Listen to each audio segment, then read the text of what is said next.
జగన్మోహన్ రెడ్డి గారు ఎలా వాడుకుంటున్నారు అన్నది కూడా గెస్ చేశాను.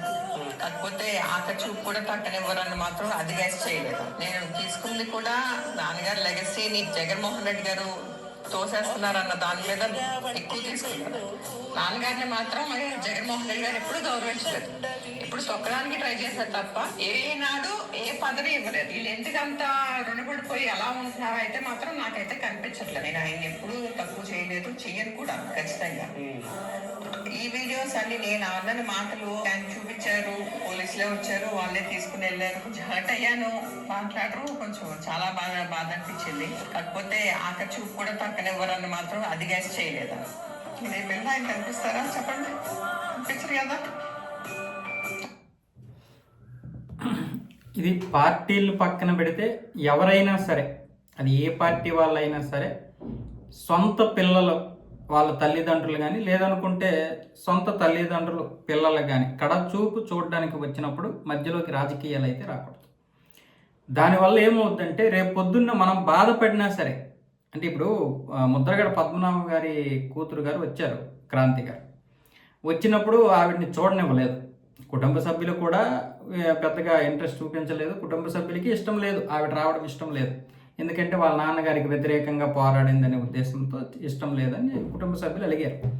కానీ మధ్యలో ఉన్నటువంటి ఆ రోజు కార్యకర్తలు, అలాగే జగన్మోహన్ రెడ్డి అనుచరులు కావచ్చు, ఎవరైనా కావచ్చు, ఆవిడని రానివ్వలేదు.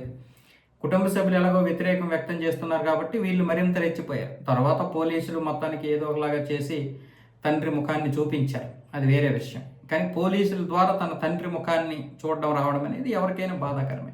ద సేమ్ టైము ఎప్పుడైనా కడచూపు పిల్లలు చూడాల్సి వచ్చినప్పుడు తల్లిదండ్రులు అయినా సరే ఈ విధంగా ఎవరు అడ్డుకోకూడదు.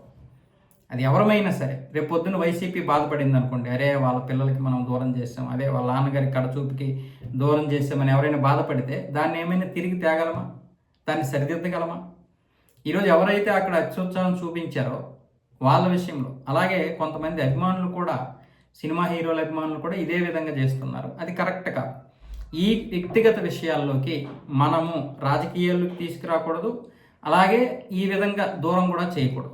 అది ఏమైనా కావచ్చు, కడచూపు విషయంలో ఖచ్చితంగా రేపు మనం బాధపడినా సరే మళ్ళీ వెనక్కి తీసుకొని రాలేరు. కాబట్టి ఈ విషయాల్లో మాత్రం అది ఎవరు చేసినా తప్పే. ఈరోజు వాళ్ళ కూతురు, పద్మనాభం గారి కూతురు ఏదైనా రేపు వాళ్ళ కుటుంబానికి ఆపద వస్తే ఈవిడే వెళ్తారు, అలాగే ఈవిడికి ఏదైనా ఆపద వస్తే వాళ్ళే వస్తారు. మనకు ఆ విషయాలు తెలియదు కదా, ఎందుకంటే కుటుంబ సభ్యులు ఎప్పుడైనా ఏదో ఒక రోజు ఏకం అవ్వాల్సిందే. కష్టం నష్టం వచ్చినప్పుడు ఏకం అవుతారు. ఆ మధ్యలో వెళ్ళినటువంటి మనం ఎప్పటికీ కూడా మూడో వ్యక్తులుగానే ఉంటాం. కాబట్టి అత్యుత్సాహం ఎప్పుడూ మనిషికి మంచిది కాదు. అది పార్టీ పరంగా అయినా, వ్యవస్థా పరంగా అయినా, వ్యక్తిగతంగా అయినా. మనము ఇతరుల యొక్క వ్యక్తిగత విషయాలు పూర్తిగా లోపలికి దూరిపోయి ఇలా దూరం చేయడం కరెక్ట్ కాదు.